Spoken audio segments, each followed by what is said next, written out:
Seorang miliuner yang sekarat meminta seorang pengemis kecil untuk berpura-pura menjadi putranya selama 1 hari.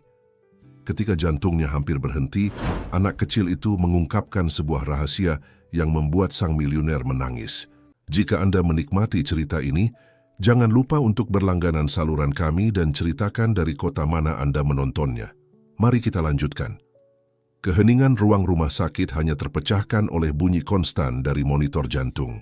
Bambang Wirawan, pengusaha berusia 68 tahun, terbaring tak bergerak di tempat tidurnya, dikelilingi oleh peralatan canggih yang menjaga tanda-tanda vitalnya tetap stabil. Di luar, melalui dinding kaca rumah sakit paling mewah di Jakarta, matahari mulai terbenam, melukis langit dengan nuansa oranye yang kontras dengan wajah pucat pasien.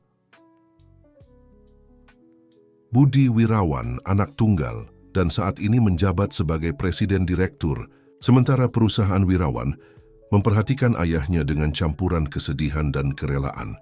3 bulan terakhir telah menjadi ujian berat bagi kekuatan emosionalnya. Pertemuan tanpa henti dengan tim medis selalu berakhir dengan cara yang sama.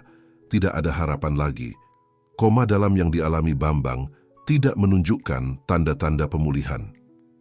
Pak Budi, panggil Dr. Haryanto, kepala tim medis, memasuki ruangan dengan map hasil pemeriksaan di tangannya. Kita perlu membicarakan langkah selanjutnya. Budi sudah tahu apa yang akan disampaikan. Ini adalah pembicaraan yang dia tunda selama berminggu-minggu, tetapi sekarang tampaknya tak terhindarkan. Dokter itu, dengan pengalamannya yang sudah puluhan tahun, mulai menjelaskan dengan lembut tentang perlunya mempertimbangkan pelepasan peralatan, dengan menyebutkan masalah kualitas hidup dan martabat. Ayah Anda meninggalkan wasiat hidup yang sangat jelas tentang keinginannya. Dalam situasi seperti ini, Sky, lanjut dokter itu. Suaranya yang penuh kasih bergema di ruangan yang steril. Budi mendekati jendela, mengamati kota yang telah dibangun ayahnya dengan berbagai usahanya. Kekaisaran Wirawan membentang di berbagai sektor, mulai dari konstruksi sipil hingga teknologi. Tanpa Bambang di pucuk pimpinan, saham perusahaan mulai berfluktuasi berbahaya, dan para pemegang saham menekan untuk keputusan yang definitif. Beri saya 1 hari lagi, dokter, pinta Budi. Suaranya tercekat. Hanya 1 hari lagi untuk berpamitan dengan layak. Dokter mengangguk penuh pengertian dan meninggalkan ruangan, meninggalkan Budi sendirian dengan pikirannya dan suara berirama dari peralatan. Dia duduk di kursi di samping tempat tidur, menggenggam tangan dingin ayahnya. Ayah, bisiknya, saya tahu kita tidak pernah terlalu dekat, bahwa ayah selalu lebih sibuk dengan bisnis daripada keluarga, tapi suaranya terputus. Tapi ayah adalah satu-satunya yang tersisa bagi saya. Pada saat itu, sesuatu yang luar biasa terjadi. Jari-jari Bambang bergerak perlahan, gerakan yang begitu halus sehingga Budi awalnya mengira itu hanya imajinasinya. Tapi kemudian mata pengusaha itu mulai terbuka perlahan, berkedip beberapa kali untuk menyesuaikan dengan cahaya ruangan. Ayah! Budi berdiri dengan tiba-tiba, jantungnya berdebar kencang. Dokter, suster, siapapun! Tim medis menyerbu ruangan dalam hitungan detik.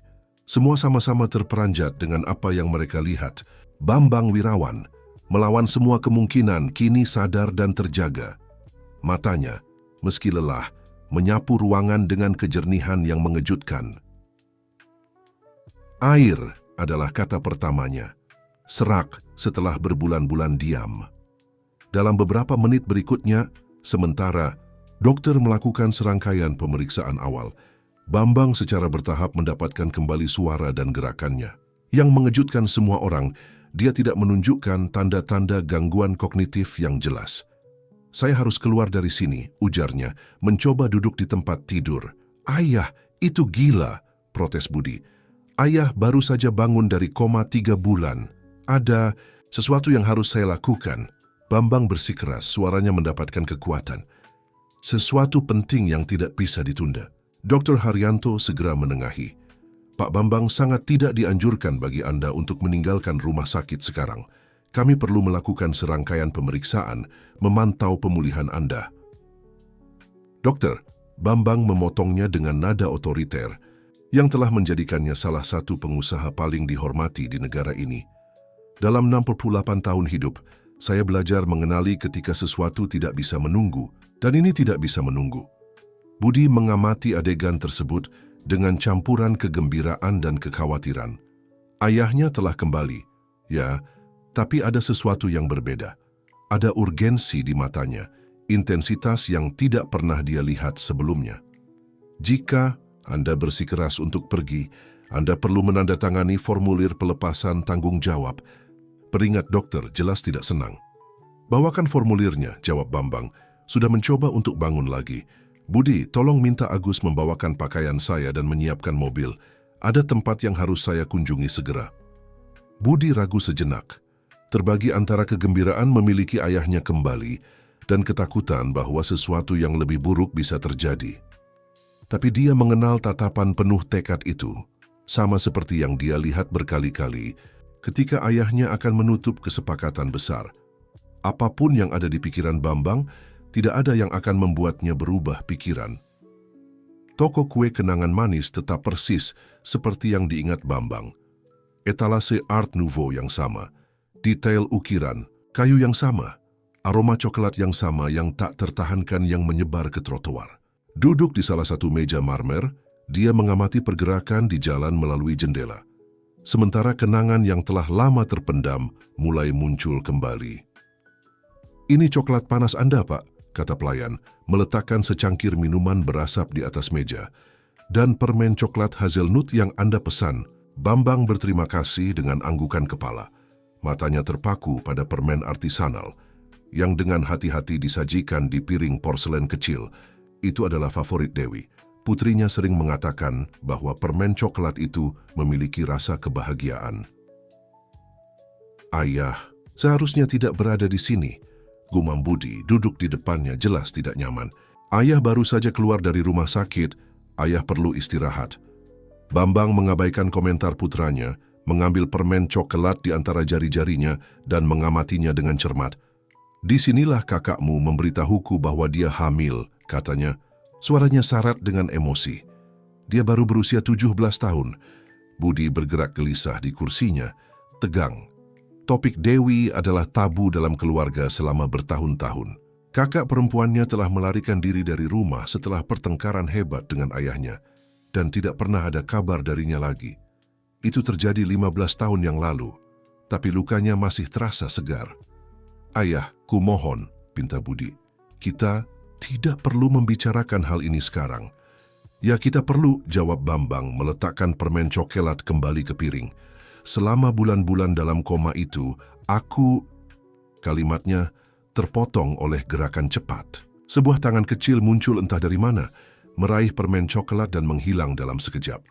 Bambang dan Budi sesaat terdiam, mencerna apa yang baru saja terjadi.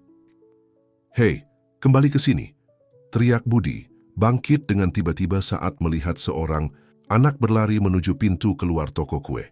"Biarkan dia pergi," pinta Bambang memegang lengan putranya. Matanya mengikuti sosok pencuri kecil itu, seorang anak laki-laki yang sepertinya tak lebih dari 10 tahun, mengenakan pakaian lusuh dan sepatu yang sudah aus. "Tapi ayah, dia mencuri." "Itu hanya sebuah permen coklat, Budi," potong Bambang, dengan ketenangan yang mengejutkan putranya. Kadang-kadang hal-hal perlu dicuri untuk menemukan pemiliknya yang sebenarnya. Budi menatap ayahnya seolah-olah dia telah kehilangan akal sehatnya.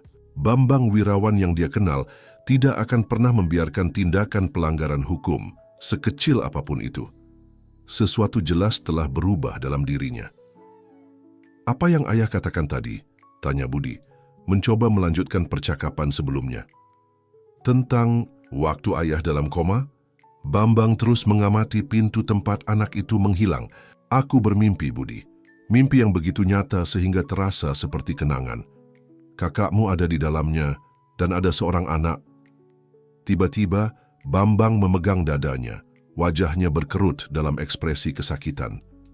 Cangkir coklat panas gemetar di tangannya, menumpahkan beberapa tetes ke atas taplak meja putih.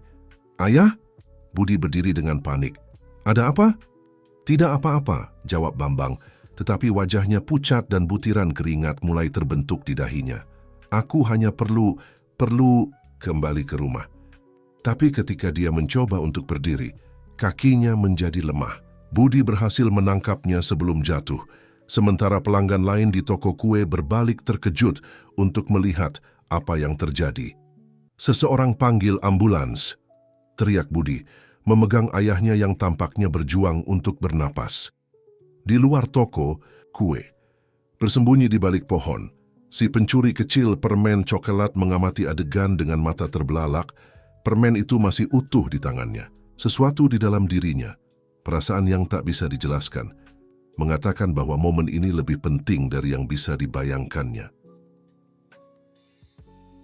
Suara sirene ambulans mulai menggema dari kejauhan, bercampur dengan kebisingan orang-orang yang penasaran yang berkumpul di depan toko kue. Bambang, kini setengah sadar, menggumamkan kata-kata yang tidak dapat dimengerti, sementara Budi menggenggam tangannya, berusaha membuatnya tetap terjaga. Anak itu masih mengamati semuanya dari kejauhan, merasakan air mata mengalir di wajahnya yang kotor. Tanpa mengerti kenapa, dia menyimpan permen coklat di saku celananya yang robek. Sesuatu memberitahunya bahwa dia akan membutuhkannya nanti. Dengan pandangan terakhir ke arah kerumunan yang terbentuk, dia menghilang di antara jalan-jalan kota yang ramai, membawa tidak hanya permen manis tetapi juga permulaan cerita yang akan selamanya mengubah nasib keluarga Wirawan. Ruang rumah sakit kini dilengkapi dengan lebih banyak peralatan dari sebelumnya. Bambang Wirawan sekarang dikelilingi oleh jumlah peralatan yang lebih banyak lagi, berjuang untuk hidupnya sementara tim dokter spesialis berusaha menstabilkan kondisi klinisnya. Situasinya sangat rumit, jelas Dr. Haryanto kepada Budi di koridor. Stres akibat keluar dari rumah sakit lebih awal, ditambah dengan upaya fisik dan emosional, menyebabkan beban berlebih pada tubuhnya. Hari-hari mendatang akan sangat krusial. Budi berjalan bolak-balik, mengusap rambutnya dalam gerakan gelisah. Tapi bagaimana? Dia baik-baik saja, dia berbicara, "Ayah Anda mengalami koma selama 3 bulan, Pak Budi," potong dokter. "Tubuhnya sangat lemah. Itu keajaiban dia bangun dengan cara seperti itu, tapi sekarang..." Di luar rumah sakit, duduk di trotoar, seorang pengamat kecil mengikuti pergerakan ambulans yang masuk dan keluar. Dimas masih dengan permen coklat di sakunya. Tidak bisa menyingkirkan bayangan tentang pria di toko kue yang jatuh sakit. Ada sesuatu tentang pria itu yang sangat menarik perhatiannya. "Hei, bocah!" teriak salah satu petugas keamanan rumah sakit, mendekat. "Kamu tidak boleh berada di sini." Dimas bangkit dengan cepat. Refleksnya dipertajam oleh bertahun-tahun hidup di jalanan, tapi dia tidak lari. Sebaliknya, dia menatap lekat-lekat ke arah pintu masuk gedung, tekad yang semakin kuat di wajah mudanya. "Aku harus melihatnya," gumamnya pada diri sendiri, mengabaikan petugas keamanan yang mendekat. Dengan kelincahan seseorang yang mengenal baik seni bertahan hidup, Dimas menunggu saat yang tepat ketika serombongan besar dokter memasuki rumah sakit dan bergabung dengan kelompok itu, melewati keamanan tanpa terdeteksi. Di dalam rumah sakit, anak itu bergerak seperti bayangan menghindari tatapan para staf, bersembunyi di belakang berangkar dan peralatan. Bertahun-tahun hidup di jalanan telah mengajarinya untuk tidak terlihat ketika diperlukan. Di koridor ICU, Budi berbicara dengan Reza Sutanto, seorang investor penting yang baru saja tiba di rumah sakit setelah mendengar tentang kambuhnya kondisi Bambang. "Ini situasi yang sangat rumit, Budi," kata Sutanto. Suaranya yang lembut menyembunyikan niat sebenarnya. "Mungkin sudah saatnya mulai memikirkan transisi yang lebih definitif di perusahaan." "Apa yang Anda bicarakan, Reza?" tanya Budi, tegang. "Ayolah, anak muda, jadilah realistis. Ayahmu jelas tidak mampu, saham perusahaan anjlok, para pemegang saham gelisah. Sebagai anggota dewan, aku harus memikirkan kebaikan perusahaan." Sementara kedua pria itu berbicara, Dimas berhasil menyelinap ke dalam kamar Bambang. Anak itu terpaku sesaat, terkesan dengan banyaknya mesin dan tabung yang terhubung ke pria dari toko kue. Dia mendekati tempat tidur perlahan, mengeluarkan permen coklat dari sakunya. Sedikit penyok, tapi masih mempertahankan bentuk khasnya. "Maafkan aku," bisiknya meletakkan permen di atas meja kecil. Aku tidak tahu kalau Bapak sakit." Pada saat itu, sesuatu yang luar biasa terjadi. Monitor jantung yang sampai saat itu menunjukkan irama yang lemah dan tidak teratur, mulai menunjukkan peningkatan mendadak. Detak jantung Bambang menguat, pernapasannya menjadi lebih teratur. Dimas terkejut dengan perubahan pada alat-alat, mundur selangkah, tapi sesuatu mencegahnya pergi. Kekuatan yang tak dapat dijelaskan membuatnya tetap di sana, seolah-olah ikatan tak terlihat menghubungkannya dengan pria asing itu. Di luar kamar, diskusi antara Budi dan Sutanto berlanjut. "Saya punya proposal untuk diajukan ke Dewan pada hari Senin," kata investor itu. "Restrukturisasi lengkap direksi, dengan Anda tetap mempertahankan posisi kehormatan, tentu saja." "Anda mencoba mengambil alih perusahaan ayah saya?" tanya Budi tidak percaya. Sebelum Sutanto bisa menjawab, seorang perawat memotong percakapan berlari menuju kamar Bambang. "Dokter Haryanto, cepat kemari, tanda-tanda vital pasien, mereka stabil." Tim medis berlari ke ruangan, menemukan pemandangan yang tidak biasa. Seorang anak jalanan berdiri di samping tempat tidur Bambang Wirawan, sementara semua monitor menunjukkan peningkatan signifikan pada kondisi pasien. "Apa yang dilakukan anak ini di sini?" teriak Budi, memasuki ruangan. "Keamanan, jangan." Suara Dr. Haryanto terdengar berwibawa. "Tidak ada yang menyentuh anak itu sampai kita memahami apa yang terjadi di sini. Lihat monitor, itu tidak mungkin, tapi..." Pak Bambang merespon kehadiran anak ini. Hari-hari berikutnya di rumah sakit ditandai dengan serangkaian kejadian yang tidak dapat dijelaskan. Kehadiran Dimas di kamar Bambang menyebabkan perubahan signifikan pada tanda-tanda vital pengusaha itu, fenomena yang membingungkan seluruh tim medis. "Secara ilmiah ini tidak mungkin," komentar Dr. Haryanto selama pertemuan dengan rekan-rekannya.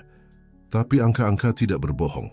Ketika anak itu hadir, detak jantung stabil, tekanan darah normal, bahkan pola otak menunjukkan aktivitas yang lebih koheren. Budi mengamati semuanya dengan campuran harapan dan ketidakpercayaan. Setelah upaya pertama untuk mengusir Dimas dari rumah sakit, dia diyakinkan oleh tim medis untuk mengizinkan anak itu tetap tinggal, selalu di bawah pengawasan. "Tapi siapa kamu?" tanya Budi suatu sore, sambil mengamati Dimas duduk dekat tempat tidur ayahnya. "Dari mana asalmu? Di mana orang tuamu?" Anak itu mengangkat bahu. Matanya tak pernah meninggalkan wajah Bambang. "Tidak tahu, maksudku tidak terlalu ingat. Aku selalu hidup di jalanan." Sementara itu Reza Sutanto diam-diam menggerakkan bidak-bidaknya. Dalam pertemuan rahasia dengan anggota dewan, dia melukiskan gambaran suram tentang masa depan perusahaan di bawah kepemimpinan keluarga Wirawan. Situasinya tidak berkelanjutan, dia berargumen dalam salah satu pertemuan tersebut. "Bambang tidak mampu. Budi secara emosional terguncang, dan sekarang kita punya anak jalanan yang praktis tinggal di rumah sakit. Ini memengaruhi kredibilitas perusahaan." Di rumah sakit, rutinitas terbentuk dengan cara yang aneh. Dimas menerima makanan teratur dari tim keperawatan yang mulai menyayangi anak itu. Seorang pekerja sosial dipanggil untuk mengevaluasi situasi, tetapi selalu ada sesuatu yang tampaknya mencegah mereka membawa anak itu ke panti asuhan. "Ada sesuatu yang istimewa pada anak itu," komentar salah satu perawat senior kepada Budi. "Cara dia memandang ayahmu, itu seperti mereka sudah saling kenal."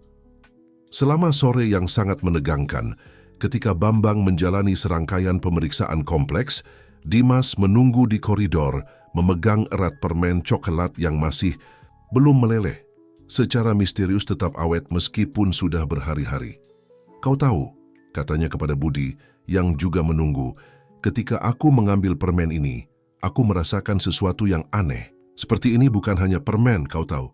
Seperti ini, penting." Budi memandang anak itu dengan lebih seksama. Ada sesuatu yang familiar dalam garis-garis wajahnya, cara dia mengerutkan dahi ketika sedang berpikir, nada suaranya. Mengingatkannya pada seseorang, tapi dia tidak bisa menentukan siapa. Malam itu, ketika semua orang tidur, Bambang mengalami momen kejernihan. Matanya terbuka perlahan dan menemukan Dimas tertidur di kursi yang diimprovisasi di samping tempat tidurnya. "Dewi," gumamnya, Suaranya begitu pelan sehingga hampir tidak terdengar. Perawat jaga berlari untuk memanggil Dr. Haryanto yang tiba tepat waktu untuk menyaksikan sesuatu yang luar biasa. Bambang masih sadar, mengulurkan tangannya yang gemetar ke arah Dimas. "Dokter," katanya dengan susah payah, "saya perlu agar Anda mencari di arsip kantor saya. Ada map biru dengan nama Dewi." "Pak Bambang, Anda perlu istirahat," dokter mencoba berargumen. "Tidak," suara Bambang sesaat mendapatkan kekuatan. "Ini penting, map itu Dewi, anak laki-laki itu." Sebelum dia bisa menyelesaikan kalimatnya, Bambang kembali ke keadaan setengah sadar, tetapi kata-katanya telah menanam benih misteri yang akan mulai berkecambah. Dr. Haryanto, penasaran dengan permintaan tersebut, segera menghubungi Budi. Map yang disebutkan oleh Bambang mungkin berisi kunci untuk memahami hubungan yang tidak dapat dijelaskan antara pengusaha itu dan anak jalanan. "Saya akan pergi ke kantor sekarang juga," putus Budi, menatap Dimas yang tetap tidur dengan damai. "Ada sesuatu yang terjadi di sini, sesuatu yang melampaui pemahaman kita." Sementara Budi terburu-buru meninggalkan rumah sakit, Reza Sutanto mengamati semuanya dari jauh. Wajahnya ditandai dengan ekspresi kekhawatiran. Jika ada dokumen yang bisa mengubah jalannya peristiwa, dia perlu bertindak cepat. Kerajaan Wirawan hampir berada di tangannya, dan dia tidak akan membiarkan seorang anak jalanan dan map misterius menghancurkan rencananya. Kantor pribadi Bambang Wirawan menempati seluruh lantai teratas gedung kantor pusat perusahaan Wirawan. Hari sudah larut malam ketika Budi tiba di lokasi, ditemani hanya oleh Agus, sopir, dan petugas keamanan kepercayaan keluarga selama lebih dari 3 dekade. Lingkungan itu, yang biasanya megah di siang hari, mengambil nuansa hampir seperti hantu di bawah cahaya malam kota yang masuk melalui jendela-jendela besar. Budi berjalan ke rak buku mahoni besar yang menutupi seluruh dinding, langkahnya bergema di lantai marmer. "Pasti ada di suatu tempat di sini," gumamnya, menelusuri punggung map yang disusun dengan teliti. Bambang selalu terobsesi dengan dokumentasinya, menyimpan catatan tentang segala sesuatu. "Pak Budi," panggil Agus, suaranya yang berat memecah keheningan. "Mungkin ada di brankas pribadi ayah Anda." Brankas, Budi telah melupakannya. Tersembunyi di balik lukisan Portinari, brankas itu menyimpan dokumen-dokumen paling penting dan rahasia keluarga Wirawan. "Anda tahu kombinasinya, Agus?" Petugas keamanan itu ragu sejenak. "Ya, Pak. Ayah Anda mempercayakannya kepada saya untuk keadaan darurat itu. Itu adalah tanggal lahir Nona Dewi." Budi merasakan dadanya tercekat. Bahkan setelah sekian tahun, kakaknya masih merupakan kehadiran konstan dalam kehidupan keluarga, meski melalui keheningan dan ketidakhadiran. Dengan jari gemetar, Agus mengetikkan urutan angka. Brankas terbuka dengan klik lembut, mengungkapkan isinya. Di antara berbagai dokumen, sebuah map biru laut menonjol. "Ini dia," kata Budi, mengambil map itu dengan hati-hati. Di samping tertulis dengan kaligrafi sempurna ayahnya, ada nama Dewi Wirawan pribadi. Sebelum dia bisa membukanya, teleponnya berdering. Itu Reza Sutanto. "Budi, kita perlu bicara," suara investor itu terdengar mendesak. "Saya tahu Anda sedang di kantor. Jangan buka dokumen apapun sebelum berbicara dengan saya. Ada hal-hal yang perlu Anda ketahui." "Hal-hal seperti apa, Reza?" "Saya tidak bisa bicara di telepon. Temui saya di kafe Hotel Mulia 20 menit lagi. Ini tentang kakak Anda dan tentang anak itu." Budi menutup telepon, pikirannya kacau. Bagaimana Reza tahu dia ada di kantor? Dan apa yang mungkin dia ketahui tentang Dewi? "Agus," katanya, menyimpan map itu di tas kerjanya. "Saya akan bertemu dengan Reza. Sementara itu, saya ingin Anda melakukan sesuatu untuk saya. Cari di arsip perusahaan catatan karyawan. Dari masa ketika kakak saya, ketika dia pergi. Saya perlu tahu apakah ada yang ingat detail apapun tentang hari-hari itu." Petugas keamanan mengangguk, wajahnya menunjukkan kekhawatiran. "Pak Budi, hati-hati. Pak Sutanto selalu terlihat..." "Saya tahu, Agus, saya tahu." Di rumah sakit, Dimas terbangun terkejut di kursi di samping tempat tidur Bambang. Dia bermimpi tentang sesuatu yang aneh. seorang wanita muda dan cantik yang tersenyum padanya, menawarkan permen coklat. "Kamu baik-baik saja?" tanya perawat yang sedang berkeliling malam. "Ya," jawabnya, mengambil permen yang agak rusak dari sakunya. "Hanya bermimpi Ki, rasanya sangat nyata." Bambang masih tidak sadar, menggerakkan jarinya dengan lembut, seolah merespon suara anak itu. Peralatan mencatat sedikit perubahan pada tanda-tanda vitalnya. "Kau tahu," kata Dimas kepada perawatkah, "kadang-kadang aku memiliki mimpi-mimpi ini dengan seorang wanita cantik. Dia selalu berada di toko kue, sama seperti tempat di mana..." Suaranya terputus. "Tapi itu tidak mungkin ingatan, kan? Maksudku, aku selalu hidup di jalanan." Perawat mengamati anak itu dengan penuh perhatian. Ada sesuatu yang istimewa padanya, sesuatu yang melampaui hubungan misteriusnya dengan Bambang. Seolah-olah dia membawa cerita yang lebih besar dari yang bisa dia pahami sendiri. Di Hotel Mulia, Reza Sutanto menunggu dengan cemas, sebuah amplop coklat di atas meja. Rencananya harus dilaksanakan dengan tepat. 15 tahun perencanaan tidak bisa dihancurkan karena seorang anak jalanan dan map biru. Hotel Mulia mempertahankan nuansa elegansinya bahkan pada jam malam itu. Budi melintasi lobi yang dihiasi marmer Italia dengan cepat menemukan Reza Sutanto di meja yang tersembunyi di kafe. "Senang Anda datang," kata Sutanto, menunjuk kursi di depannya. "Bawa mapnya?" Budi duduk, meletakkan tas kerjanya di atas kakinya. "Pertama-tama, saya ingin tahu bagaimana Anda tahu saya berada di kantor, dan amplop apa yang Anda miliki di sana." Dia menunjuk ke amplop coklat di atas meja. Sutanto tersenyum senyum yang tidak mencapai matanya. "Saya punya kontak saya, Budi, dan yang lebih penting, saya punya informasi yang bisa mengubah semua yang Anda pikir Anda ketahui tentang keluarga Anda." "Apa maksud Anda?" Kakak Anda, Sutanto, membuka amplop dengan hati-hati. "Tidak hanya kabur karena dia hamil. Ada lebih banyak hal yang terjadi, jauh lebih banyak." Di rumah sakit, Dimas melanjutkan tugas jaganya di samping Bambang. Dr. Haryanto baru saja melakukan serangkaian pemeriksaan lagi, semakin penasaran dengan hasilnya. "Seolah-olah ada koneksi biologis di antara mereka," komentarnya kepada timnya. "Pola respons terlalu konsisten untuk menjadi kebetulan." Kembali ke Hotel Mulia, Sutanto mulai mengungkapkan versinya tentang fakta. Bambang terlibat dalam bisnis yang meragukan pada saat itu, jelasnya menyebarkan beberapa dokumen di atas meja. "Kakak Anda menemukan sesuatu besar. Kehamilan hanya alasan untuk menjauhkannya." Budi merasakan darahnya mendidih.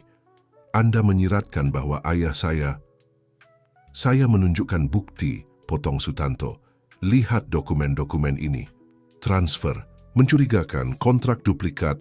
Dewi bekerja di Departemen Keuangan, ingat? Dia melihat hal-hal yang seharusnya tidak dia lihat.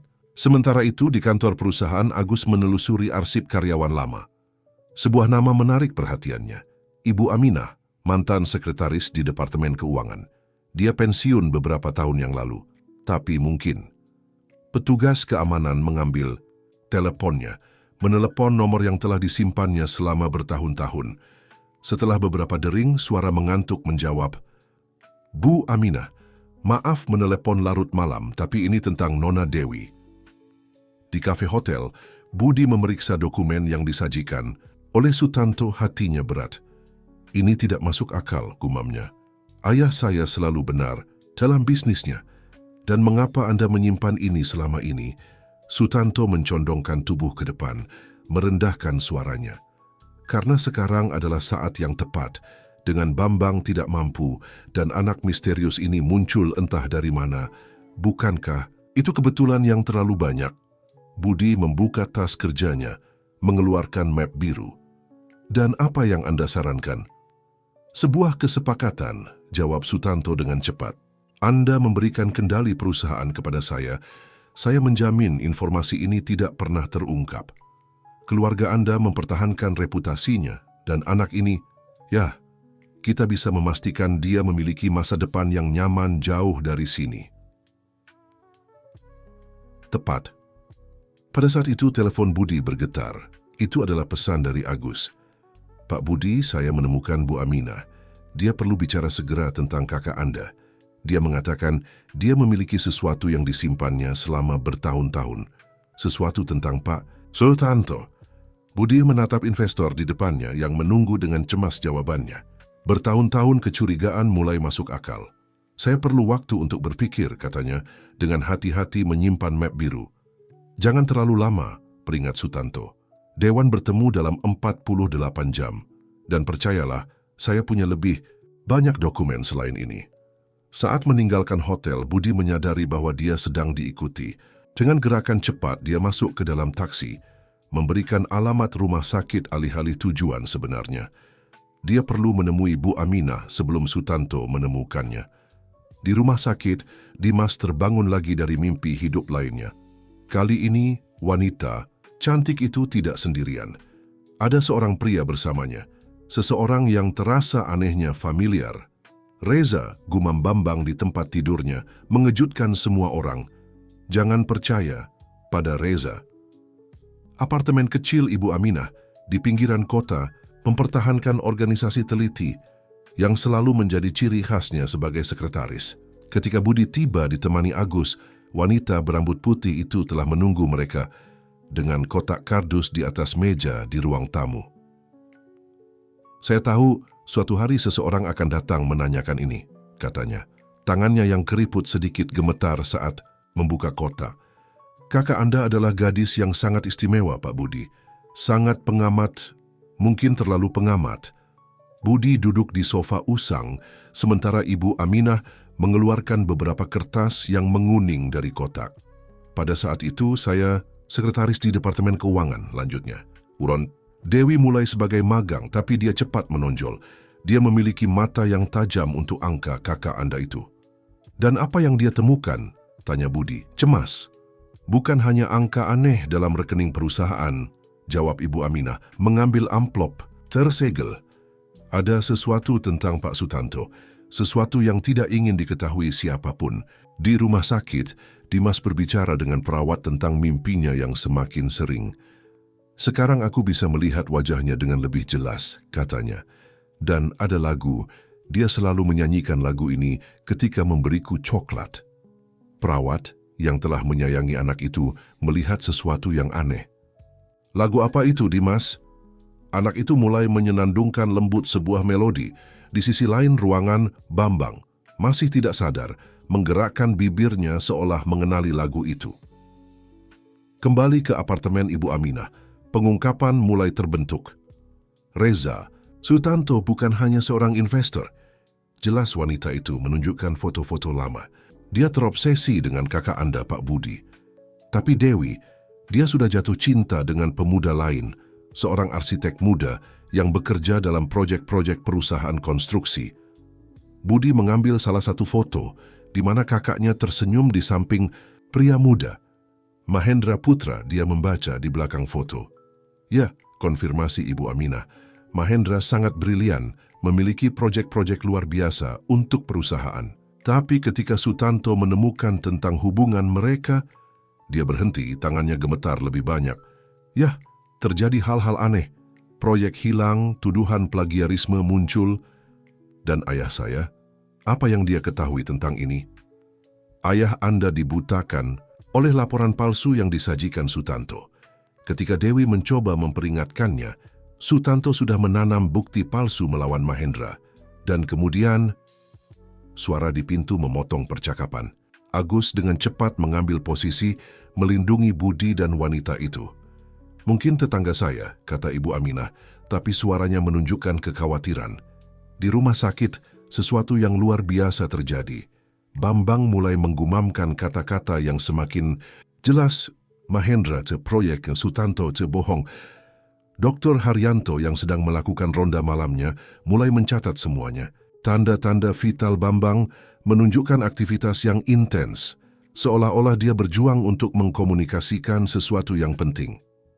Dimas duduk di kursi biasanya, terus menyenandungkan lagu dari mimpinya.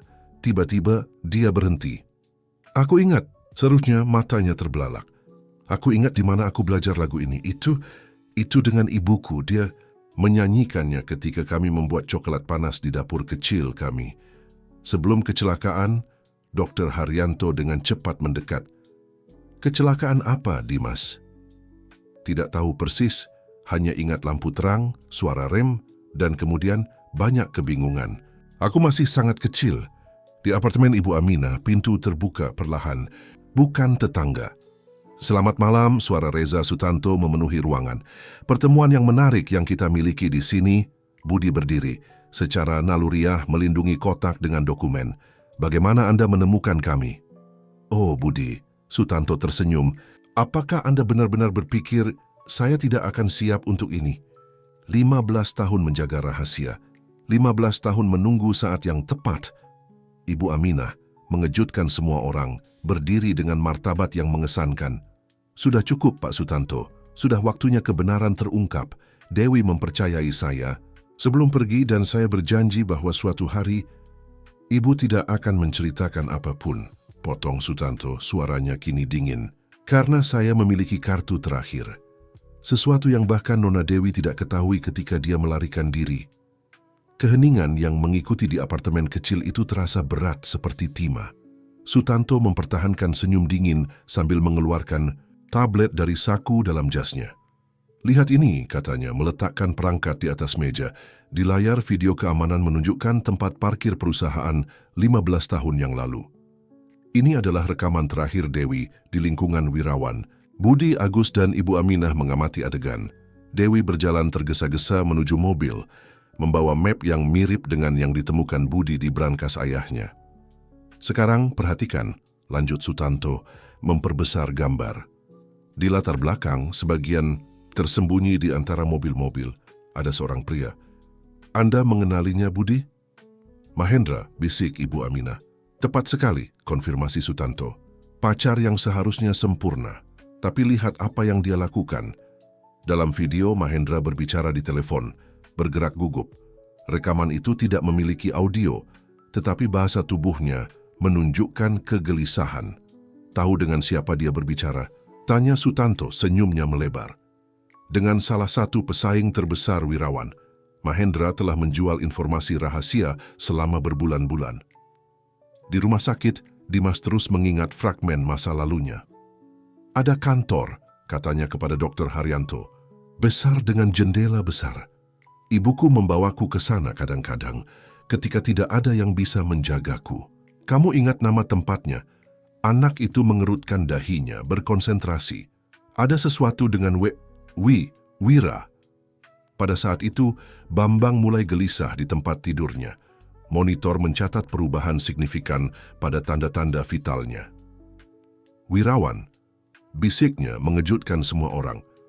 Cucuku dah tudu.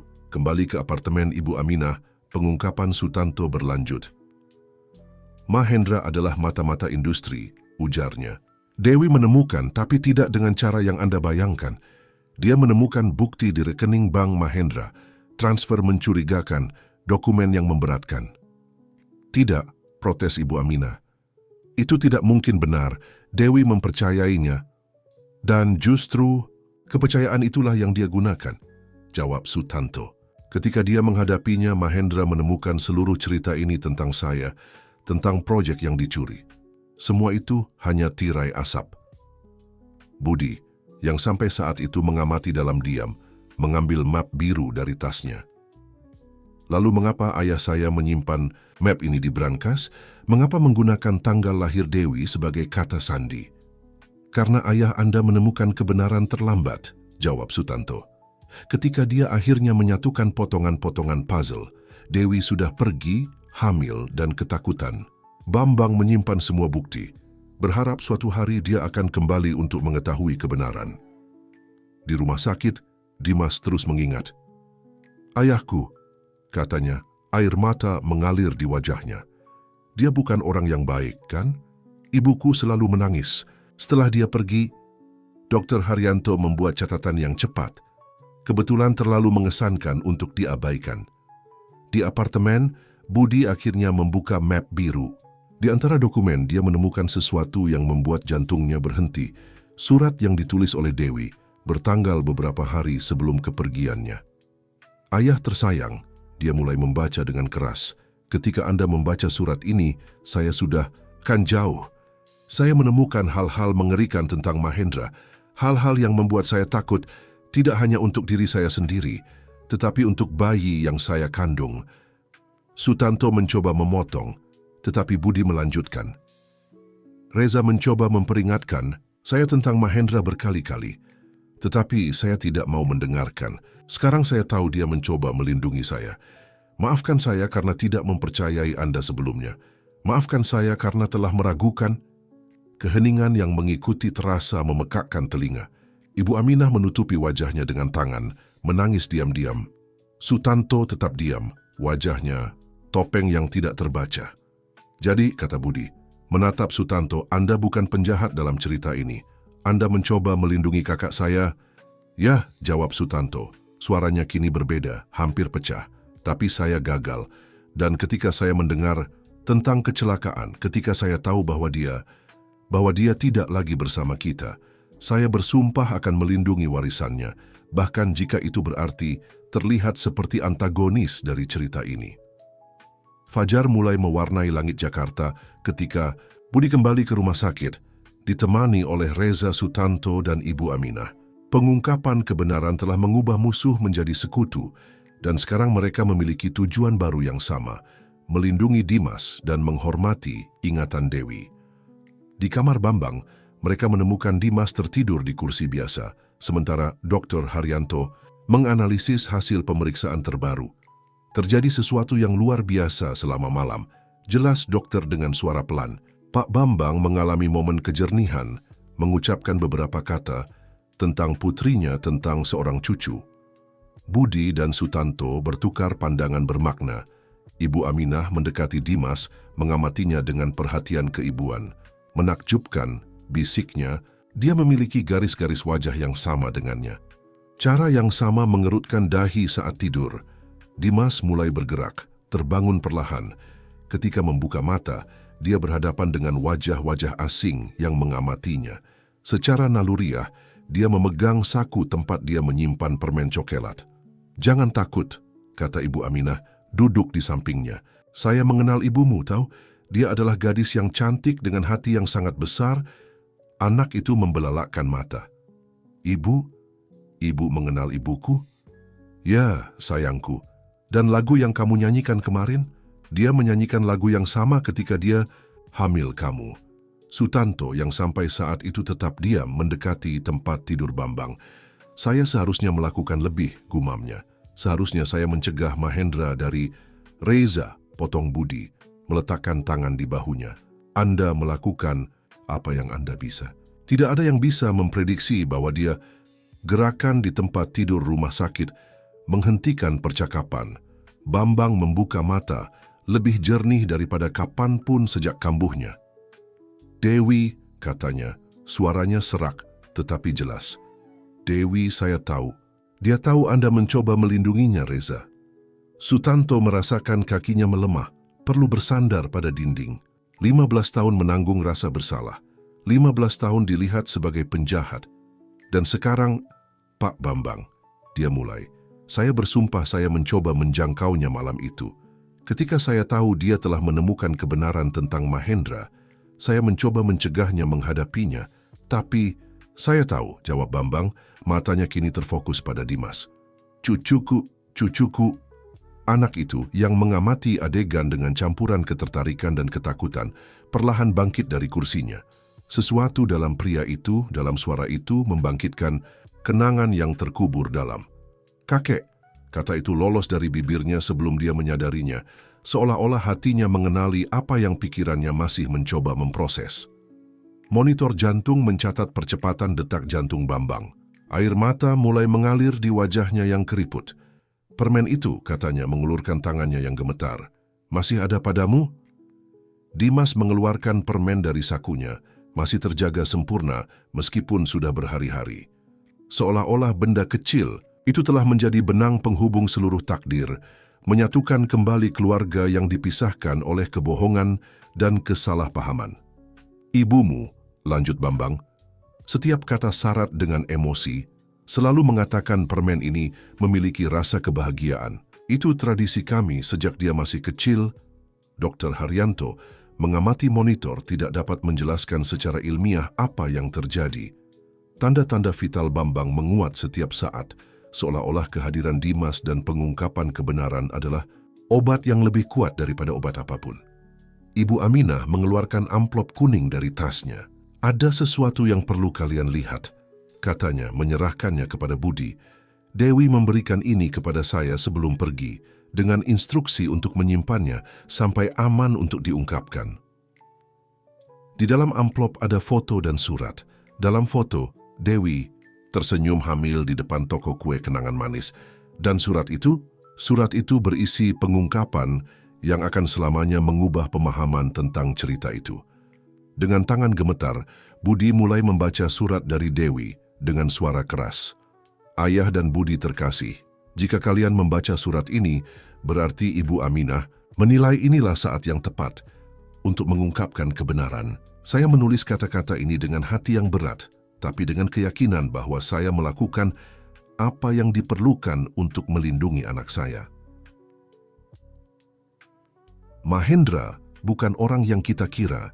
Saya menemukan dokumen yang membuktikan keterlibatannya dengan pesaing kita menjual informasi rahasia perusahaan.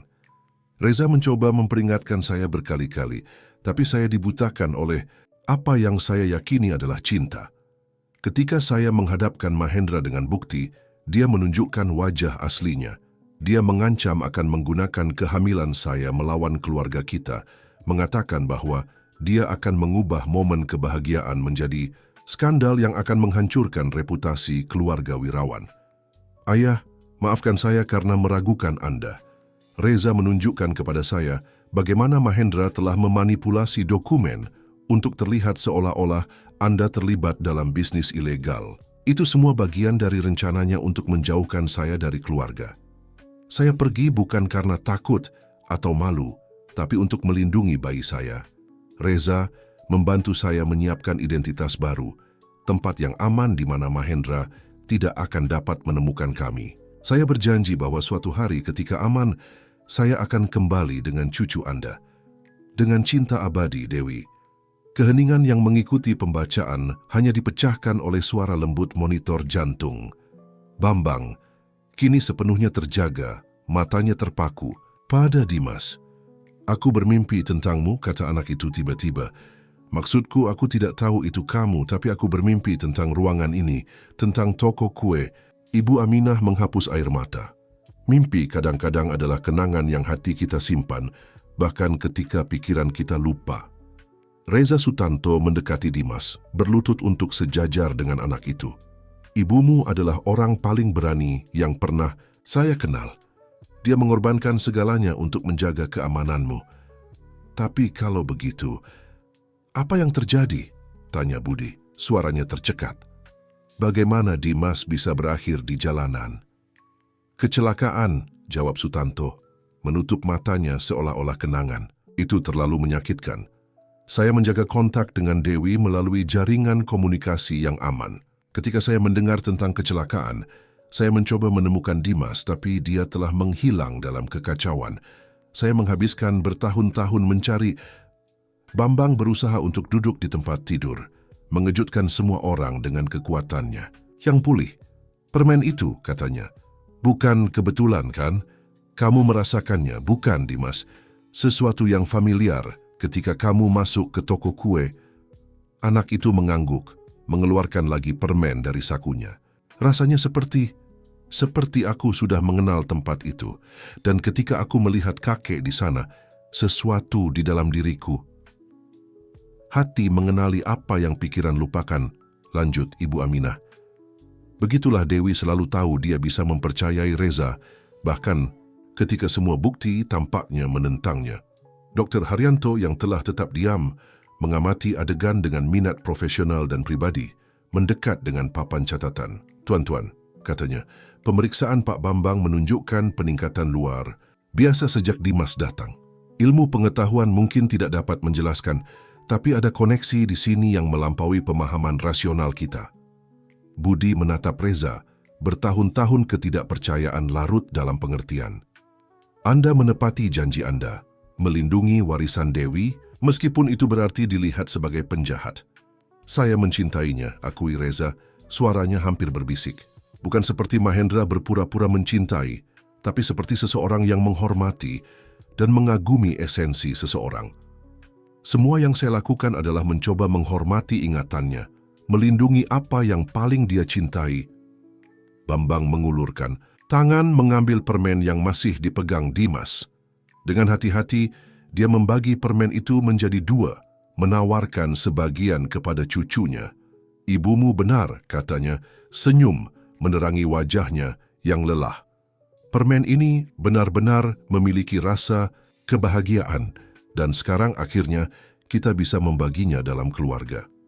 Hari-hari berikutnya di rumah sakit adalah transformasi mendalam bagi semua orang. Bambang pulih dengan kekuatannya secara hampir ajaib yang mengejutkan tim medis. Dr. Haryanto bahkan mempresentasikan kasus ini dalam konferensi medis, menyebutnya keajaiban kasih sayang. Bagaimana cinta keluarga dapat memengaruhi pemulihan pasien. Dimas sekarang ditempatkan di kamar khusus yang berdekatan dengan Bambang, sebuah kebaikan. Dari rumah sakit, setelah negosiasi intens Dr. Haryanto dengan administrasi, mulai beradaptasi dengan realitas barunya. Budi telah mempekerjakan tim pekerja sosial dan psikolog untuk membantu anak itu dalam transisi ini. "Kau tahu," kata Dimas suatu sore sambil berbagi permen coklat lain dengan kakeknya, "kadang-kadang aku takut akan bangun dan menemukan bahwa semua ini hanyalah mimpi lain." Bambang sekarang duduk di kursi malas dekat jendela, tersenyum dengan lembut. "Aku juga punya ketakutan itu ketika aku bangun dari koma dan melihatmu di sini. Tapi beberapa mimpi cucuku begitu nyata sehingga berubah menjadi kenyataan." Di luar kamar, Budi dan Reza mengatur dokumen yang diperlukan untuk meresmikan perwalian Dimas. Prosesnya akan kompleks, mengingat bertahun-tahun anak itu hidup di jalanan tanpa dokumentasi, tapi mereka bertekad. "Saya menemukan sesuatu yang menarik," kata Reza, menunjukkan tablet kepada Budi. "Dalam arsip polisi lama, kecelakaan yang memisahkan Dimas dari Dewi, bukan kecelakaan biasa." Budi mengambil perangkat. Ekspresinya berubah saat membaca laporan. "Mahendra, dia mengikuti mereka?" "Ya, Dewi baru saja meninggalkan lebih banyak bukti melawan dia dengan seorang pengacara terpercaya." Mahendra menemukan dan percakapan terpotong oleh Ibu Aminah yang datang membawa kotak tua.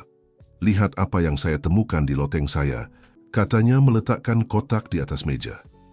"Ini adalah rekaman keamanan perusahaan dari masa itu. Saya membuat salinan atas permintaan Dewi." Di dalam kamar, Dimas menunjukkan kepada kakeknya buku catatan usang yang selalu dibawanya. "Aku selalu menggambar tempat-tempat yang kulihat dalam mimpiku," jelasnya. "Yang ini adalah toko kue.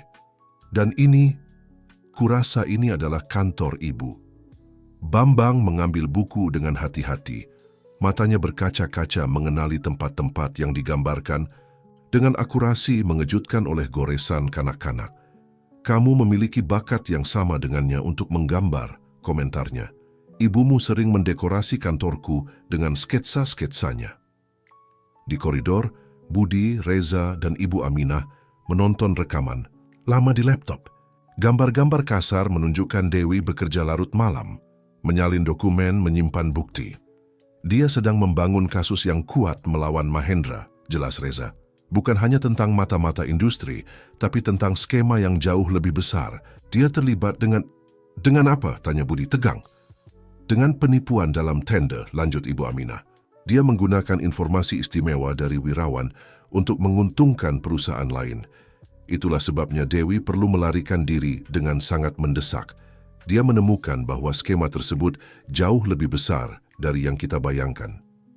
Pada saat itu, Dr. Haryanto mendekati kelompok dengan kabar mengejutkan. "Pemeriksaan terakhir Pak Bambang sangat mengesankan," katanya, menunjukkan serangkaian grafik di tabletnya. "Pemulihannya menantang semua ekspektasi medis. Seolah-olah kehadiran Dimas telah mengaktifkan beberapa mekanisme penyembuhan yang belum dipahami oleh ilmu pengetahuan. Mungkin itulah yang mereka sebut kekuatan cinta," komentar Ibu Aminah tersenyum. Di dalam kamar, Bambang dan Dimas melanjutkan percakapan mereka, tidak menyadari penemuan yang terjadi di koridor. "Kakek," panggil Dimas, suaranya ragu-ragu. "Apakah kakek pikir ibu akan senang melihatku di sini?" Bambang menggenggam tangan cucunya dengan kuat. "Ibumu, Dimas, selalu tahu bahwa saat ini akan tiba. Tahukah kamu bagaimana aku yakin akan hal itu?" Anak itu menggelengkan kepala, penasaran. "Karena dia memilih permen coklat spesifik itu untuk kamu ambil. Di toko kue ada puluhan jenis permen yang berbeda, tapi kamu langsung menuju ke yang itu. Favoritnya, yang sama yang kami bagikan di semua momen penting." Tapi bagaimana dia bisa tahu? Cinta, cucuku, memiliki cara misterius untuk membimbing kita. Ibumu menanam benih cinta dimanapun dia pergi, dan sekarang mereka sedang berbunga. Di luar, penemuan dalam rekaman lama mulai mengungkapkan plot yang lebih kompleks dari yang mereka bayangkan. Plot yang perlu diurai dengan hati-hati, agar masa lalu akhirnya dapat disembuhkan dan masa depan dibangun di atas dasar yang lebih solid. Ruang rapat Dewan Perusahaan Wirawan penuh pada pagi itu. Para pemegang saham utama, eksekutif, dan anggota Dewan menunggu dengan cemas dimulainya sesi luar biasa yang dipanggil oleh Budi dan Reza. Di kepala meja yang mengejutkan semua orang, Bambang Wirawan membuat penampilan publik pertamanya sejak pemulihan, dengan Dimas duduk di sampingnya. Anak itu sekarang mengenakan jas yang dibuat khusus, yang membuatnya tampak seperti versi mini dari kakeknya, memegang tangan Bambang dengan erat. "Nyonya dan tuan-tuan," Budi mulai, "berdiri. Kami memanggil rapat ini tidak hanya untuk merayakan kembalinya ayah saya, tetapi juga untuk membuat pengungkapan dan pengumuman penting yang akan memengaruhi masa depan perusahaan ini." Reza Sutanto duduk di sisi lain Bambang, menghubungkan laptopnya ke proyektor. Di layar mulai muncul dokumen, kontrak, dan rekaman lama. 15 tahun yang lalu, lanjut Budi, perusahaan kita menjadi korban operasi mata-mata industri dan penipuan yang rumit. Hari ini, akhirnya kita dapat mengungkapkan seluruh kebenaran. Ibu, Aminah duduk dengan tenang di sudut ruangan, mengamati semuanya dengan air mata di matanya. Buku catatan teman dari sekian tahun rahasia yang tersimpan terbuka di pangkuannya. Mahendra Putra, lanjut Reza, bukan hanya seorang arsitek berbakat yang mencoba menyabotase perusahaan kita. Dia adalah bagian dari jaringan penipuan tender yang jauh lebih besar yang memengaruhi berbagai perusahaan di sektor ini. Di layar muncul dokumen yang menunjukkan transfer bank, kontrak yang dibuat-buat, dan email yang memberatkan. "Putri saya Dewi," Bambang mengambil alih, suaranya yang kuat bergema di ruangan, "menemukan skema ini dan membayar harga tinggi untuk integritasnya. Hari ini melalui putranya," dia menekan tangan Dimas, "kita memiliki kesempatan untuk menghormati warisannya dan memperbaiki kesalahan masa lalu." Budi kemudian mengungkapkan rencana yang telah dia dan Reza susun, restrukturisasi lengkap tata kelola perusahaan dengan mekanisme kontrol dan transparansi baru. Dan untuk menunjukkan komitmen kami pada era baru ini, Reza mengumumkan, "Saya mundur dari Dewan untuk mengambil posisi baru, Direktur Yayasan Dewi Wirawan." Bisikan melewati ruangan. Reza melanjutkan, "Yayasan ini yang akan diketuai oleh Dimas ketika dia mencapai usia dewasa, akan bertujuan untuk mendukung anak-anak dalam situasi rentan, menawarkan pendidikan, tempat tinggal, dan kesempatan." Dimas, yang sampai saat itu mengamati semuanya dalam diam, berdiri dengan malu-malu. "Bolehkah aku mengatakan sesuatu?" Bambang mengangguk, bangga. Anak itu, dengan kedewasaan yang mengejutkan untuk usianya, berbicara kepada yang hadir. "Ketika aku hidup di jalanan, aku bermimpi setiap malam tentang keluarga yang tidak bisa kuingat. Hari ini, aku tahu bahwa mimpi-mimpi itu adalah kenangan yang hatiku simpan. Tapi ada banyak anak yang masih bermimpi sendirian. Yayasan akan membantu mereka menemukan jalan pulang ke rumah, seperti aku menemukannya." Ibu Aminah tidak bisa menahan isakan emosi. Di bukunya dia menulis, "Dewi, sayangku, anakmu adalah bayangan dirimu. Kasih sayang yang sama, kekuatan yang..." Samcesum Bambang berdiri, sedikit bersandar pada tongkatnya. Wirawan selalu lebih dari sekadar perusahaan. Ini adalah warisan nilai, prinsip. Putriku memahami ini lebih baik dari siapapun dan putranya membantu kita menemukan kembali kebenaran. Itu. Budi kemudian mempresentasikan item terakhir dari agenda, pembuatan program mentoring untuk bakat muda, bernama Program Cakrawala Baru. Dan peserta pertama kami, dia mengumumkan, tersenyum, akan menjadi seorang seniman muda yang telah menunjukkan bakat luar biasa untuk arsitektur. Dimas membelalakkan mata ketika Budi memproyeksikan beberapa gambarnya dari buku catatan usang, sekarang didigitalkan dan diubah menjadi sketsa arsitektur awal oleh tim profesional. Proyek pertama yayasan, jelas Reza, akan menjadi renovasi toko kue kenangan manis, mengubahnya menjadi pusat budaya dan kafe sekolah untuk pemuda dalam situasi rentan. Bambang mengambil sesuatu dari tasnya, sebuah permen coklat, identik dengan yang telah memulai seluruh perjalanan ini. Permen ini, katanya, selalu lebih dari sekadar camilan. Ini adalah simbol cinta, keluarga, permulaan baru, dan sekarang juga akan menjadi simbol harapan bagi anak-anak lain. Dimas tersenyum, akhirnya memahami bahwa ceritanya bukan hanya tentang menemukan keluarganya, ini tentang menciptakan warisan yang akan membantu orang lain menemukan jalan mereka kembali ke rumah. Toko kue kenangan manis tidak dapat dikenali lagi. Setelah 3 bulan renovasi intensif, tempat itu telah berubah menjadi ruang yang nyaman, yang sempurna memadukan pesona vintage dengan fasilitas modern. Aroma coklat masih melayang di udara, tapi sekarang bercampur dengan bau cat segar dan kayu. Baru Duci Dimas, mengenakan celemek yang dipersonalisasi dengan logo baru toko kue, permen coklat bergaya dengan sayap kupu-kupu, mengawasi organisasi etalase. Gambarnya, yang telah menjadi dasar untuk renovasi, dibingkai di dinding diam-diam menceritakan kisah transformasi tempat itu. Ini bahkan lebih indah dari gambarmu, komentar Bambang, dengan bangga mengamati cucunya memberikan instruksi kepada staf tentang pengaturan permen. Ruang itu sekarang memiliki area kafe sekolah di lantai dasar, di mana pemuda dalam situasi rentan akan belajar keahlian membuat kue dan pusat budaya di lantai atas, dengan perpustakaan, ruang belajar, dan auditorium kecil untuk acara. Lihat apa yang kutemukan di arsip perusahaan, kata Budi, mendekati dengan folder lama. Ini adalah denah asli toko kue dari saat kakek membeli tempat ini untuk ibu. Dimas mengambil dokumen yang menguning dengan hati-hati. Matanya bersinar saat mengenali detail yang telah secara naluriah dia sertakan dalam gambarnya sendiri, tanpa pernah melihat denah asli. Seolah-olah dia telah membimbingku, gumamnya, menelusuri garis-garis pudar di kertas dengan jarinya. Ibu Aminah, yang mengawasi pengorganisasian perpustakaan, turun dengan senyum di wajahnya. Kalian harus melihat apa yang baru saja tiba. Semua orang naik ke pusat budaya, di mana seluruh dinding telah diubah menjadi mural foto. Di dalamnya, cerita toko kue bercampur dengan cerita keluarga Wirawan. Di tengah, foto yang diperbesar menunjukkan Dewi remaja tersenyum di samping ayahnya pada pembukaan asli tempat itu. Aku lupa foto ini, kata Bambang, suaranya tercekat. Itu adalah hari ketika aku memberikan toko kue sebagai hadiah untuknya, usaha pertamanya. Reza Sutanto, yang tiba saat itu membawa beberapa kotak, berhenti untuk mengamati foto. Dia memiliki begitu banyak rencana untuk tempat ini, komentarnya. Dia ingin mengubahnya menjadi lebih dari sekadar toko kue, dan sekarang akan menjadi, jawab Dimas, matanya terpaku pada gambar ibunya, akan menjadi semua yang dia impikan dan sedikit lebih.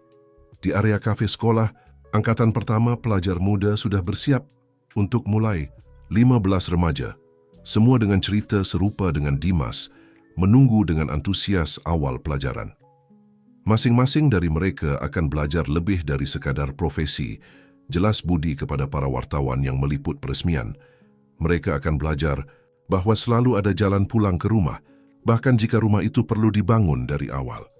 Bambang mengamati semuanya dengan campuran kebanggaan dan nostalgia. Kerajaan bisnisnya, yang sebelumnya hanya fokus pada angka dan hasil, sekarang mendapatkan dimensi manusiawi yang selalu dicoba ditunjukkan oleh putrinya sebagai hal yang penting.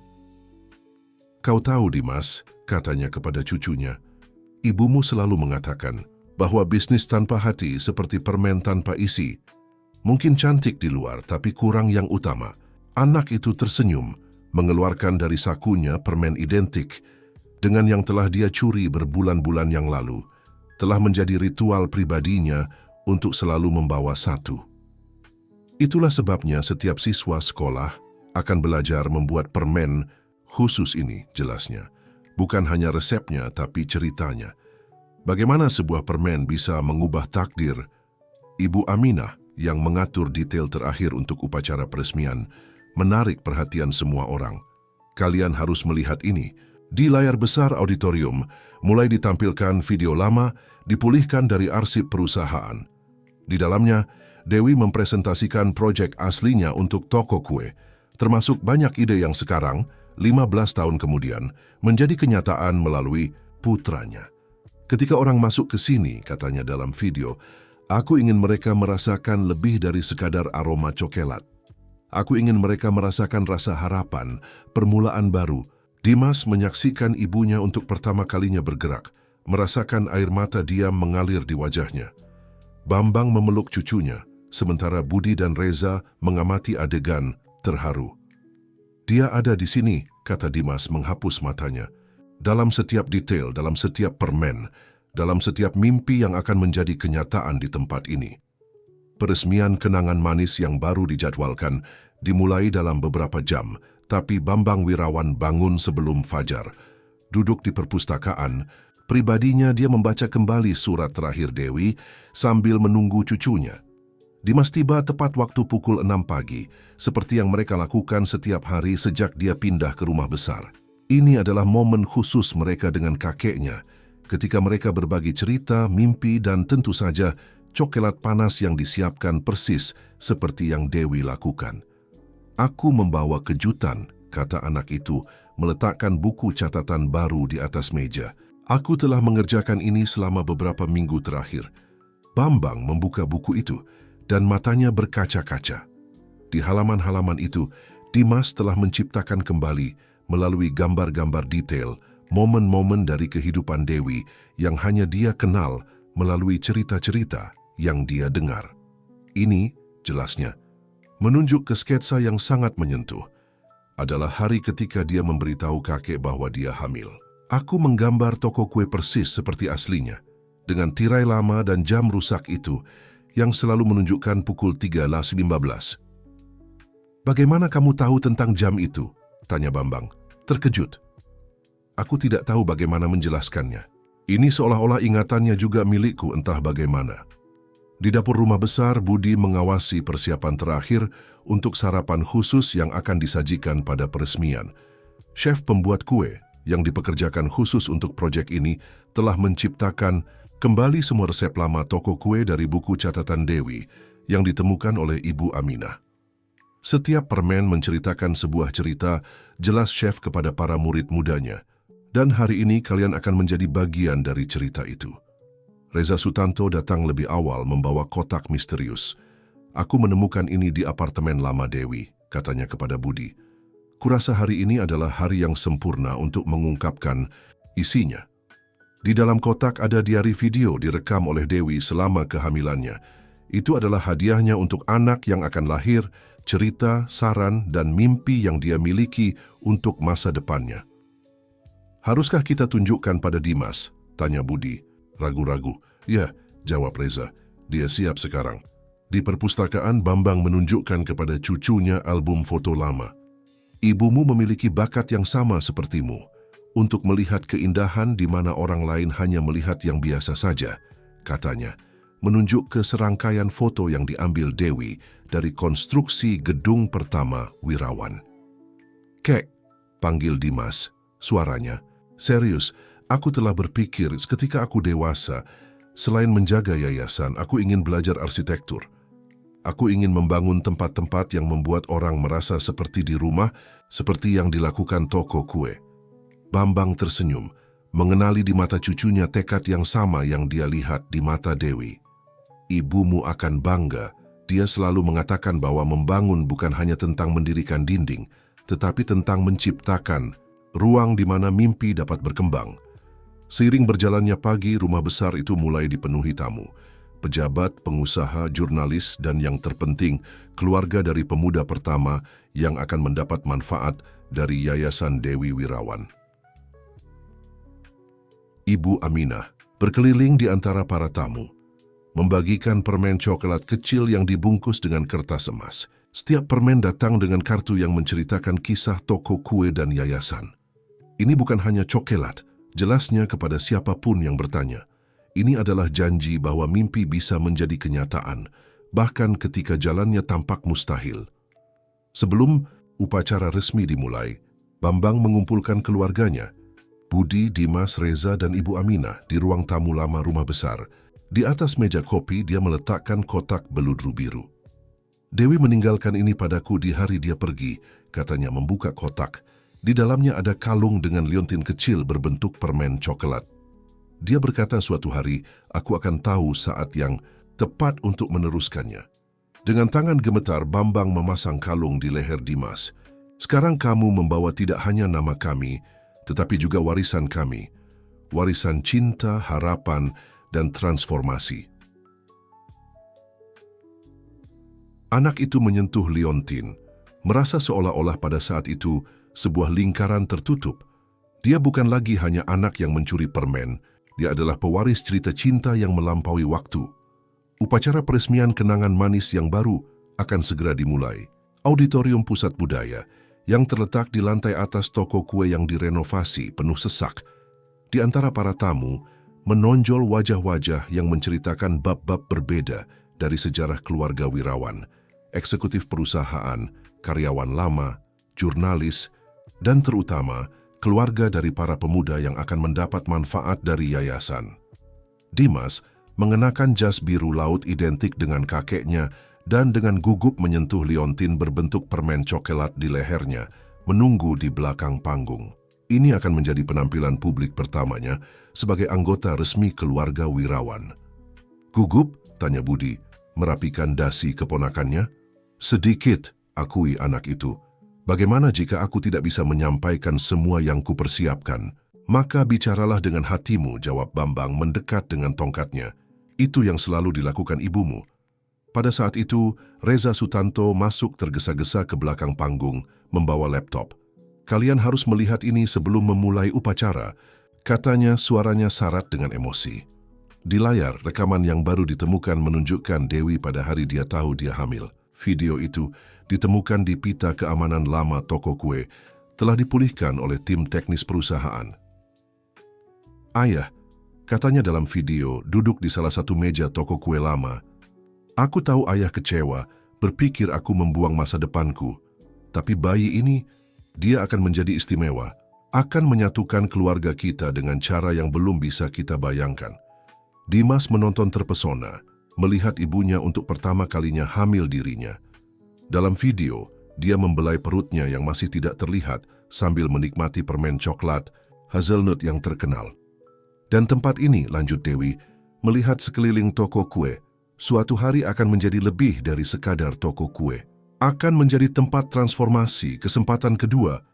Bambang memegang tangan cucunya dengan kuat. Kata-kata Dewi yang diucapkan 15 tahun yang lalu telah menjadi kenyataan dengan cara yang tidak bisa diprediksi siapapun. Sudah waktunya, umumkan Ibu Aminah, masuk dengan tenang. Semua orang menunggu. Di auditorium, video institusional mulai ditayangkan, menunjukkan transformasi toko kue dan mempresentasikan tujuan Yayasan Dewi Wirawan. Gambar-gambar sebelum dan sesudah diselingi dengan foto-foto lama tempat itu memancing napas kekaguman dari penonton. Budi naik ke panggung terlebih dahulu untuk melakukan pembukaan resmi. Hari ini kita tidak hanya meresmikan ruang fisik, dia mulai. Kita meresmikan mimpi yang dimulai sejak lama di hati seorang gadis muda yang percaya pada kekuatan transformatif cinta dan kesempatan kedua. Selanjutnya, Reza mempresentasikan angka dan proyek yayasan. Pada tahun pertama, kita akan melayani 50 pemuda dalam situasi rentan, menawarkan tidak hanya pelatihan profesional, tetapi juga dukungan pendidikan dan psikologis lengkap. Ketika tiba giliran Bambang, Pengusaha itu mengejutkan semua orang dengan melepaskan tongkatnya dan berjalan tegak ke mimbar. 3 bulan lalu, saya terbaring di rumah sakit tanpa harapan. Dibutuhkan sebuah permen coklat dan hati murni seorang anak untuk membuat saya menemukan kembali arti sebenarnya dari keluarga dan warisan. Momen yang paling ditunggu, bagaimanapun, adalah pidato Dimas. Anak itu naik ke panggung, membawa buku gambarnya dan permen yang telah dia curi. Sekarang disimpan dalam kotak kristal kecil, seperti relik berharga. Ceritaku dimulai dengan permen ini, katanya. Suaranya awalnya malu mendapatkan kekuatan. Atau mungkin dimulai jauh sebelumnya, ketika ibuku bermimpi tentang tempat di mana semua orang bisa menemukan jalan pulang ke rumah. Sementara Dimas berbicara, gambar-gambar dari sketsanya diproyeksikan di layar besar. Toko kue lama, ruang-ruang baru, wajah tersenyum dari siswa-siswa pertama. Setiap goresan menceritakan kisah transformasi dan harapan. Hari ini, lanjutnya, kita tidak hanya meresmikan sebuah toko kue atau pusat budaya. Kita mewujudkan mimpi ibuku untuk menciptakan tempat di mana permen memiliki rasa kebahagiaan dan di mana mimpi dapat menjadi kenyataan. Di antara hadirin tidak ada mata yang kering. Ibu Aminah, khususnya, menangis terang-terangan. Buku catatannya terbuka di halaman di mana dia telah menulis, "Dewi, musikmu terus mengalun melalui putramu." Setelah upacara resmi, sementara para tamu menjelajahi fasilitas baru toko kue, keluarga, Wirawan berkumpul di kantor pribadi yang telah diciptakan kembali persis seperti pada masa Dewi. Ruang itu dipertahankan sebagai semacam memorial, berisi barang-barang pribadi Dewi, termasuk meja tulisnya yang lama dan koleksi resep tulisan tangannya. "Ada sesuatu yang ingin saya bagikan dengan kalian," kata Bambang, duduk di kursi kulit yang menempati pusat kantor. "Sesuatu yang telah saya simpan selama bertahun-tahun, menunggu saat yang tepat." Dia membuka laci rahasia di meja tulis dan mengeluarkan amplop tersegel menguning oleh waktu. Di bagian belakang, kaligrafi halus Dewi telah menulis, "Untuk dibuka ketika putraku menemukan jalan pulang ke rumah." "Bagaimana dia tahu?" bisik Dimas, terkesan. "Ibumu selalu memiliki indera keenam untuk hal-hal seperti ini," jawab Ibu Aminah, tersenyum di balik air mata. "Dia mengatakan bahwa cinta sejati selalu menemukan jalannya." Dengan tangan gemetar, Bambang menyerahkan amplop kepada Dimas. Anak itu membukanya dengan hati-hati, mengungkapkan beberapa halaman yang ditulis tangan dan kunci kecil berwarna emas. "Anakku tersayang," dia mulai membaca dengan suara keras. "Jika kamu membaca surat ini berarti takdir telah memenuhi janjinya. Kamu telah menemukan jalan kembali ke keluarga kita. Mungkin melalui toko kue yang selalu begitu istimewa bagi kita." Budi dan Reza mendekat, sementara Ibu Aminah mengambil buku catatannya yang tak terpisahkan, siap untuk mencatat momen bersejarah. "Itu, permen yang kamu pilih bukan kebetulan," lanjut surat itu. "Itu adalah kode rahasia kita, tradisi yang dimulai ketika aku masih kecil. Ayah selalu mengatakan bahwa permen tertentu itu memiliki kekuatan untuk menyatukan hati." Bambang menghapus air mata diam-diam, mengingat semua momen spesial yang telah dia bagikan dengan putrinya di toko kue itu. "Kunci yang menyertai surat ini," lanjut Dimas membaca, "membuka brankas kecil yang tersembunyi di balik panel kayu kantor. Di dalamnya kamu akan menemukan harta karun terbesarku. Mimpi-mimpi yang tidak bisa kurealisasikan, tetapi yang sekarang kuserahkan kepadamu." Reza berdiri, segera menemukan panel yang disebutkan. Bertahun-tahun bekerja di perusahaan telah membuatnya familiar dengan setiap sentimeter kantor itu.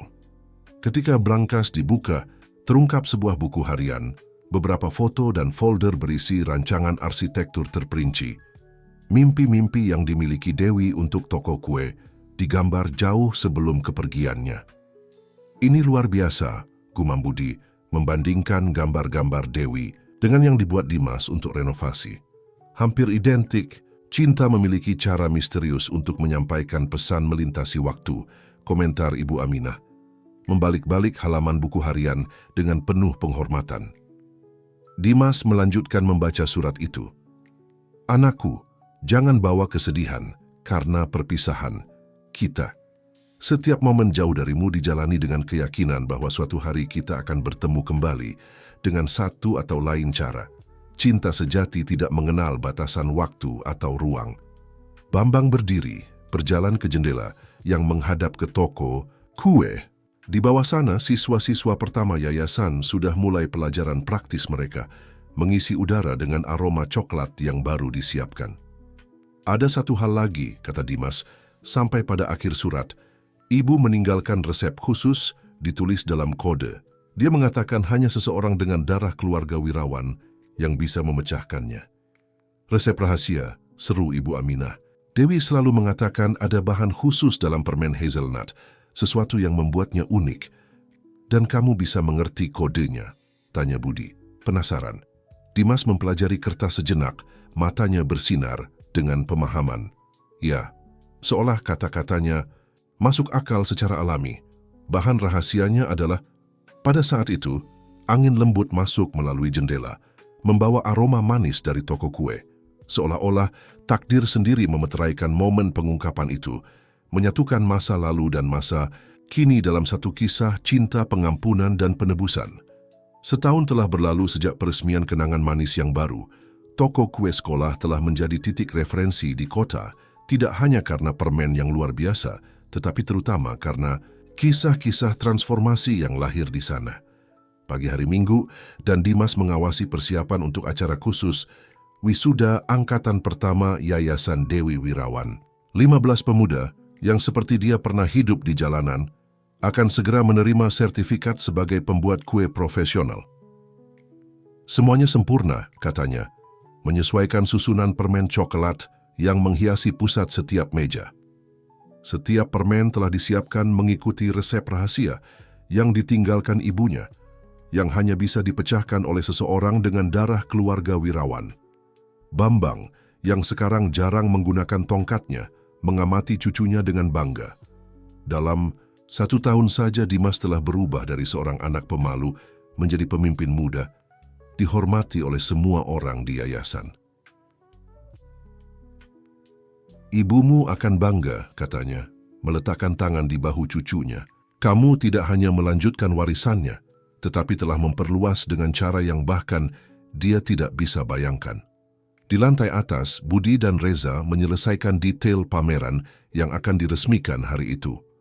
Kenangan manis, kisah Dewi Wirawan. Pameran itu mengumpulkan foto, dokumen, dan barang-barang pribadi yang menceritakan perjalanan Dewi, dari masa remajanya hingga hari-hari terakhirnya. Saya menemukan ini pagi ini, kata Ibu Aminah, memasuki ruang pameran dengan kotak tua. Ini adalah rekaman terakhir yang direkam Dewi, beberapa minggu sebelum kecelakaan. Dalam video yang baru ditemukan, Dewi muncul di dapur rumahnya, mengajari Dimas kecil yang saat itu baru berusia 3 tahun, cara membuat permen coklat. Adegan itu kini dipulihkan dan dimasukkan dalam pameran, menunjukkan ibu dan anak bernyanyi bersama lagu yang bertahun-tahun kemudian akan membantu menghubungkan kembali mereka. Aku ingat lagu itu, kata Dimas, yang telah naik untuk memeriksa persiapan terakhir.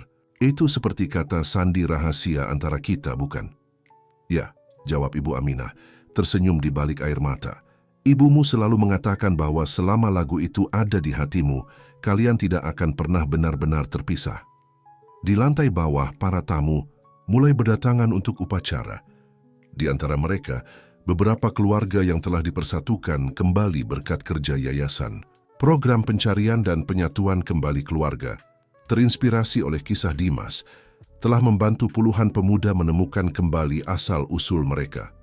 Reza, yang sekarang mendedikasikan seluruh waktunya untuk yayasan, telah mengembangkan jaringan dukungan yang meluas ke seluruh negeri.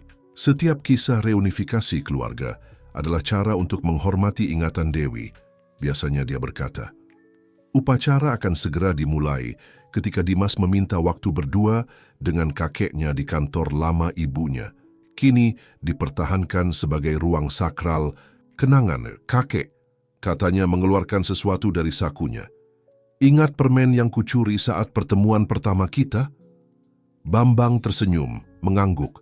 Permen itu, diawetkan dalam kotak kristalnya, telah menjadi simbol kisah mereka. Aku menemukan Sesuatu tentangnya, lanjut Dimas, membuka kotak dengan hati-hati. Resep rahasia yang ibu tinggalkan. Bukan hanya tentang bahan-bahan, itu adalah pesan tersandi hadiah terakhir darinya untuk kita. Anak itu membuka bungkus emas permen, mengungkapkan kata-kata yang ditulis dengan coklat di bagian dalam bungkus. Kalistin kata-kata yang hanya akan muncul ketika saat tepat, ketika coklat mencapai suhu ideal setelah waktu penantian yang lama. Bagaimana ini mungkin? Tanya Bambang. Takjub. Ibu, lebih cerdas dari yang kita bayangkan. Dimas tersenyum. Dia menggunakan jenis tinta khusus yang hanya muncul dalam kondisi tertentu. Dan pesannya, "Yah, kurasa kita perlu membagikannya dengan semua orang." Bambang memeluk cucunya, merasa bahwa momen itu adalah puncak dari perjalanan yang dimulai sejak lama. Dengan seorang gadis pemimpi yang percaya pada kekuatan transformatif cinta dan coklat. Auditorium Pusat Budaya penuh sesak untuk upacara wisuda. Di panggung, 15 pembuat kue muda menunggu saat untuk menerima sertifikat mereka. Masing-masing membawa kisah keberhasilan yang sama, istimewanya dengan kisah Dimas sendiri. Bambang Wirawan naik ke panggung untuk membuka acara, tetapi sebelum dia bisa memulai pidatonya, Dimas meminta izin untuk membuat pengumuman khusus. Hari ini bukan hanya hari perayaan untuk para lulusan kita, dia mulai, suaranya mantap dan terharu. Ini juga hari di mana pesan terakhir dari ibuku akhirnya terungkap. Bisikan harapan menyebar di auditorium saat Dimas menunjukkan permen yang diawetkan dan bungkusnya dengan pesan rahasia. Budi, Reza, dan Ibu Aminah mendekati panggung, merasa bahwa mereka akan menyaksikan sesuatu yang luar biasa. Ibuku menulis, "Untuk mereka yang suatu hari menemukan permen ini, bahan rahasia yang sebenarnya bukanlah hazelnut atau coklat atau rempah eksotis apapun. Bahan rahasianya adalah cinta yang mengubah kehidupan. Setiap permen yang dibuat di toko kue ini membawa janji bahwa tidak pernah terlambat untuk pulang ke rumah, tidak pernah terlambat untuk memulai kembali. Dan untuk putraku harta karun terbesarku, kamu tidak pernah sendirian. Setiap permen yang kubuat membawa sepotong kecil hatiku, menunggu hari ketika kamu akan menemukan jalan kembali." Keheningan yang mengikuti dipecahkan oleh tepuk tangan emosional. Bambang memeluk cucunya, sementara Ibu Aminah dengan tergesa-gesa mencatat setiap kata di bukunya, air matanya menodai halaman-halaman. Upacara berlanjut dengan penyerahan sertifikat, tetapi sekarang dengan makna yang lebih dalam. Setiap lulusan muda menerima, selain diploma, permen khusus yang dibuat mengikuti resep rahasia. Keluarga Wirawan yang sebenarnya bukan hanya bahan-bahan, tetapi terutama cinta dan dedikasi yang selalu ditekankan Dewi sebagai hal yang fundamental.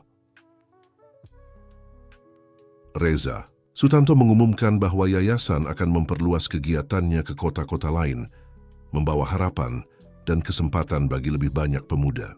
Warisan Dewi akan terus berkembang, jelasnya, mengubah kehidupan satu cerita pada satu waktu. Budi mengungkapkan bahwa perusahaan Wirawan sedang menciptakan program magang khusus untuk para lulusan yayasan, memastikan bahwa mereka tidak hanya memiliki profesi, tetapi juga masa depan yang menjanjikan. Pada akhir upacara, Dimas mengarahkan semua yang hadir ke toko kue di lantai bawah, di mana kejutan menunggu.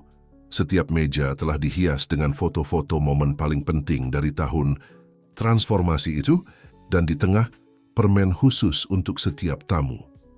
Permen-permen ini, jelasnya, dibuat dengan cinta dan dedikasi yang sama yang diletakkan ibuku dalam setiap permen yang dia siapkan.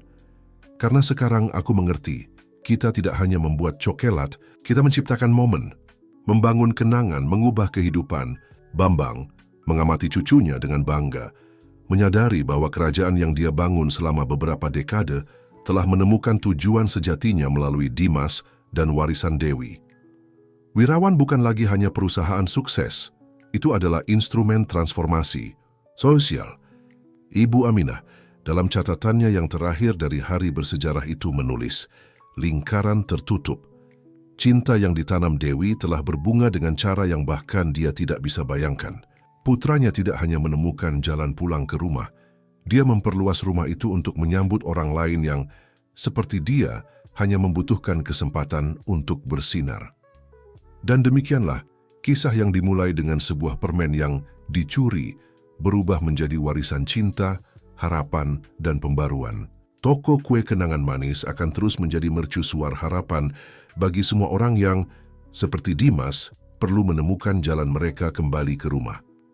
Malam itu, ketika semua orang telah pergi, Dimas tetap berada sejenak di toko kue. Mengambil salah satu permen khusus, dia membelahnya menjadi dua persis seperti yang dilakukan kakeknya